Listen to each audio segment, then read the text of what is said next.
Any thoughts from a master's perspective?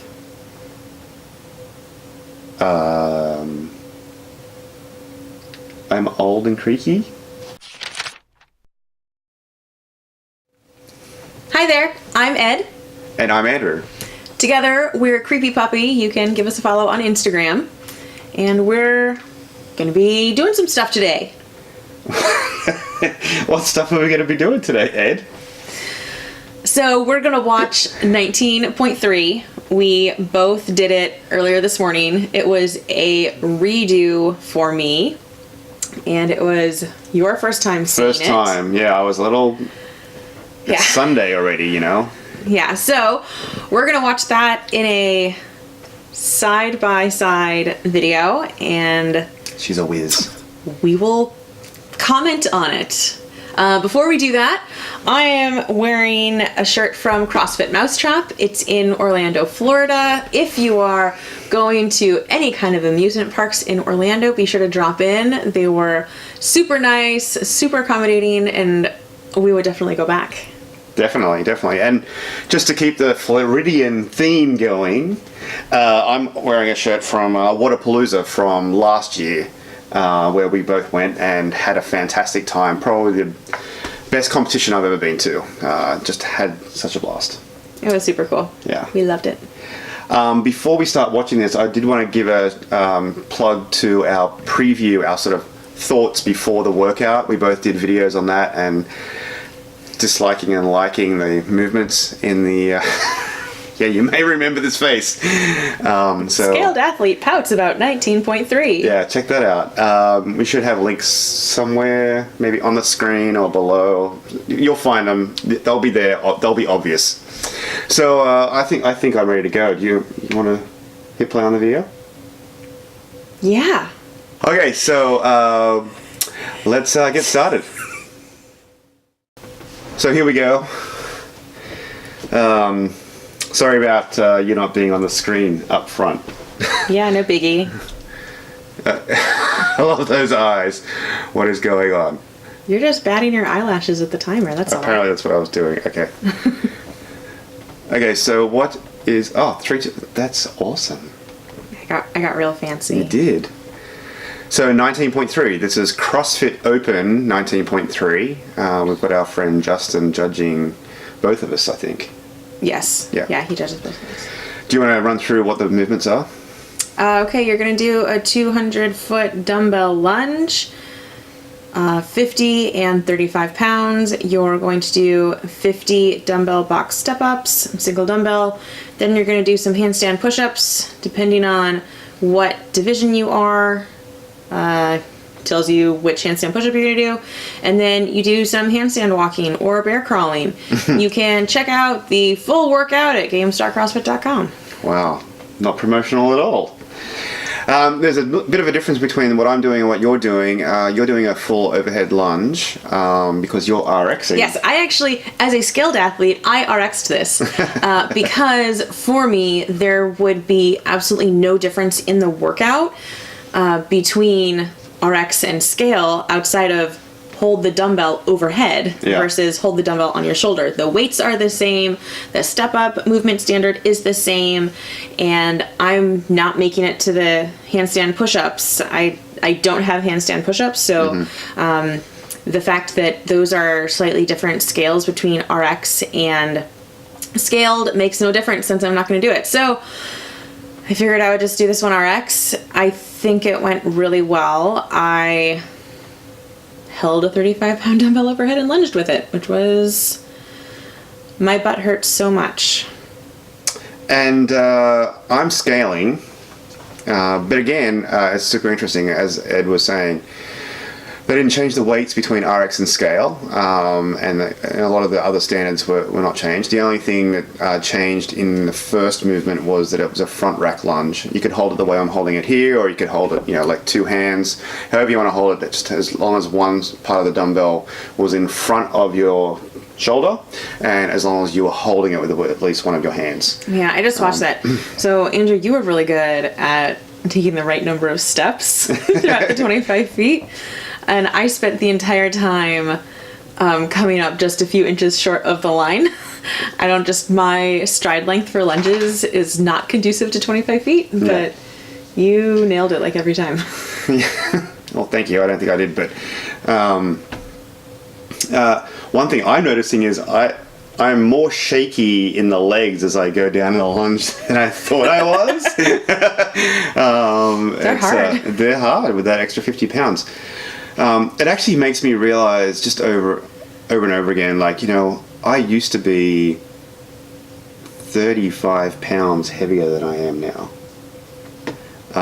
And that means I was carrying like that kind of weight on top of what I was doing. So it does make things harder when you're having extra weight on you. I'm very thankful that we've been able to dial in our nutrition and other things. Yes, I did say dial in our nutrition. I saw those eyes. Yeah, like look at that one there where and so Andrew at this point is done with lunges and is feeling the pain and is going to soon move on to the step ups. I have another 2 lengths. And so Andrew is a much faster lunger than I am. Whenever I do walking lunges, I always bring my feet back together. I don't walk through them. So that makes me a little slower, but I feel a lot more stable when I do them. Yeah. So that also keeps me happy. I think that's one of the things, like when I was saying my legs were shaky, I was noticing compared to yours, like you were solid, right?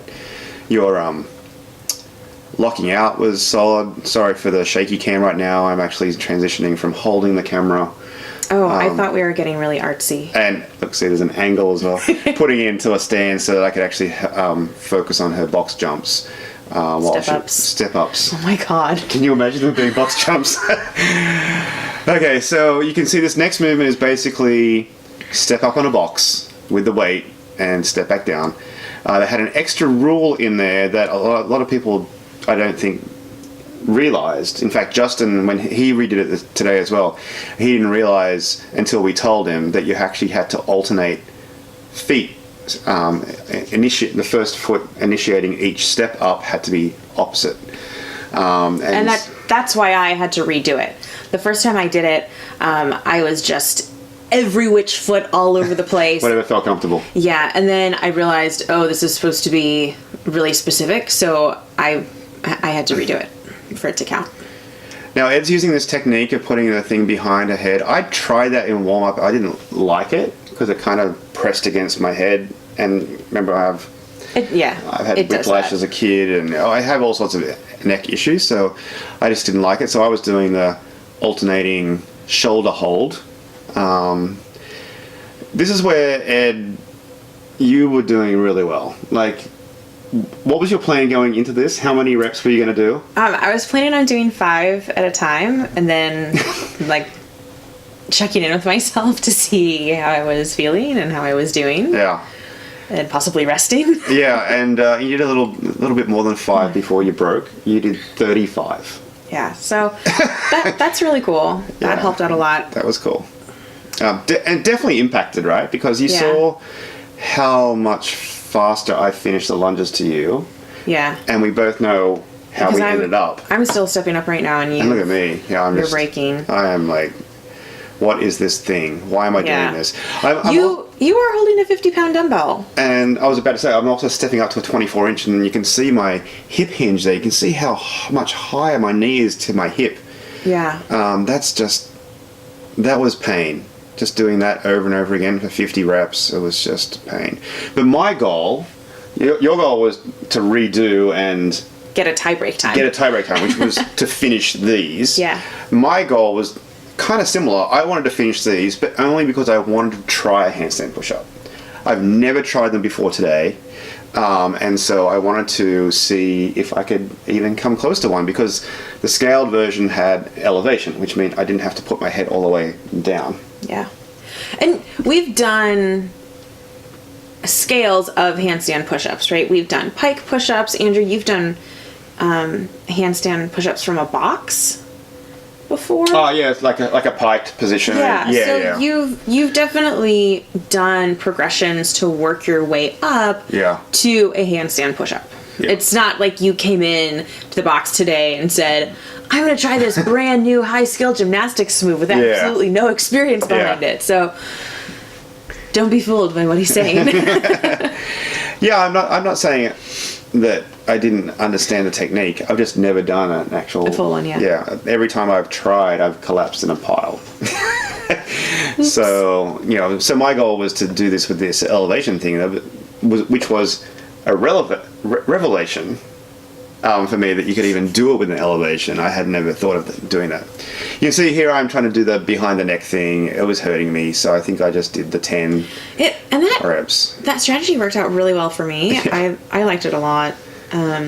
My arms eventually did start hurting, and so when I had to break right here, perfect timing. 35. When I had to break, it was because my arms were just hurting a lot, and that was a short break. What was I thinking? Oh my God, Ed, you should have taken some time there. Yeah, super short break.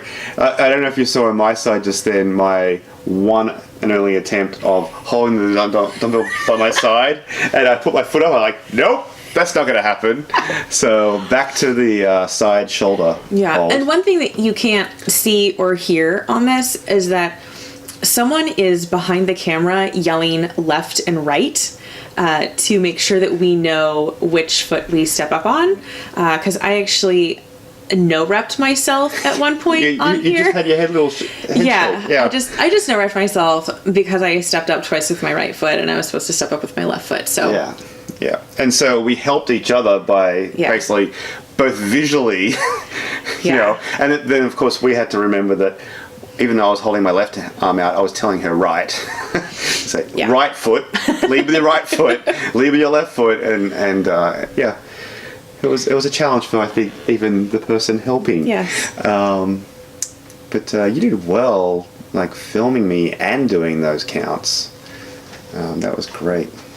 Yeah, I think we're getting towards the end now, though. I have a lot of marketable skills around CrossFit helping. CrossFit helping, yeah.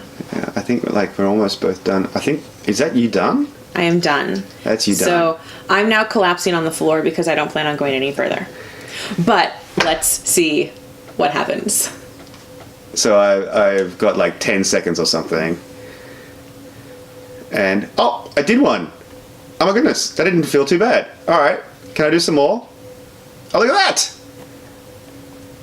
Did 3 more, but the last one of the set of 3 was a past time. So managed to get 3 reps in. There it is. It was hard. What did you think of redoing it? I don't typically redo open workouts. I'm very much one and done. I don't want to revisit them. However, I've redone workouts twice. Once was because I wasn't using the right piece of equipment just due to what the box had available, and so I was able to go in the next day and get the right piece of equipment to do the workout. And the second time is this time. And what I find when I redo them, the first time is really hard, and it's always, for me, it's always kind of up in the air as to, can I do this? Is this something that I can handle and that I can do? And then I do it. Yeah. And the second time, I know that I can do it because I've already done it. So it feels like the second time isn't easier. I just have more confidence in my abilities. That you can do it. That I know I can do it. And I, specifically for this one, the first time I did it, I rested a lot in between the lengths of lunges. And then I also took a lot more breaks during the step-ups because I tried holding it behind my head, I tried holding it down at the side, I tried holding it on the other side, back behind my head. I think I just left it on the box for a little while and walked away. Right, yeah. There are a lot of things I did. So I knew I could do the movements, I knew I could complete them up to, a certain point. And so it was just, can I do them with less rest? Let's find out. Yeah. And what did you think of it? How did it go for you? Well, as I said, surprised that I got there and I managed to do those. Redos for me have not gone well. Every single redo I've done, I think I haven't improved. So last week, to less reps. So at 17.1, that dreaded burpee box jump over dumbbell snatch thing. I've tried that. I think I've redone that 3 times, and every time, still haven't finished. And I think one of the times I managed to get a couple more reps, but I don't think any other time I have. And then any other one I've redone, I haven't done as well, I don't think. But what Justin and I were talking about today was that kind of indicates that to me and to him, that's where I'm at. That's where I'm the level I'm at, and it also to me indicates that first attempt I tried as hard as I could. It wasn't like I sandbagged it. I didn't do anything bad or out of the ordinary. I tried to do my best, and then I went, okay, I think I can do better. Oh no, I can't. So that's how I feel about that. So this one I would probably not redo for a while. Not redo. Yeah. Okay, last final thoughts. As a scaled masters athlete, what did you think of the workout now that you've done it in comparison to what you thought of the workout before you did it? I thought they hadn't scaled it correctly, but I was being pragmatic about it. If you look at my thoughts, you'll see that. I thought that they should be way more accessible in the movements, but I am actually glad I did it. I'm glad I did what I could do. I couldn't do the overhead lunge. That my shoulders wouldn't have allowed me to hold it up there. So I did the scaled version. But that allowed me to get to the handstand push-ups in the time, and I was able to do some. So I feel like a huge non-scale victory, is that the right thing? That I was able to push myself to do something I've never done before, and I only did that because of that workout. Because I didn't feel that I've been ready to do handstand push-ups, so whenever it's been programmed, I've just done something else to scale, just automatically without even trying. So now I'm like, oh, I'm obviously making some progress. So that's my thoughts. Cool. Yeah. Any thoughts from a master's perspective? I'm old and creaky. Yeah. You wore knee sleeves. I mean, I wore knee sleeves. Yeah, knee sleeves. I wore knee sleeves because I wanted the padding on the floor. No, I don't think so. I think, like the 55 plus, they had a different move. They had the push press. Kind of wish I could do that as well, but I'm glad I did what I did. No, it's a hard workout for anyone. As you get older, obviously your body is getting a little creakier. And so things like repetitive movements are a little tougher. And so 50 box step ups with that hinge, with the knee going so much higher than the hip. Yeah. That's rough for someone like me. Yeah. I think that I feel the same way about the workout now that I've done it. And I did it RX. Yeah. I'm a scaled athlete and I did this workout RX, which is cool, but I would have preferred a more appropriate scale. To be honest, like I would have preferred to scale it with a 20-pound overhead walking lunge, a 20-pound box step up, and then like hand release push-ups, because I feel like I would have gotten further in the workout. And I feel like last year there was a workout with hand release push-ups and I didn't get very far into the hand release push-ups. So to me, seeing how far I can get into those for this workout would have been really interesting and a good measure of progress. So I still maintain that they scaled it incorrectly, but I did it RX because the scale wasn't right. So there you go. Okay. Thank you for joining us. Yes. And in the meantime, have a good workout. Yeah. Thanks, guys.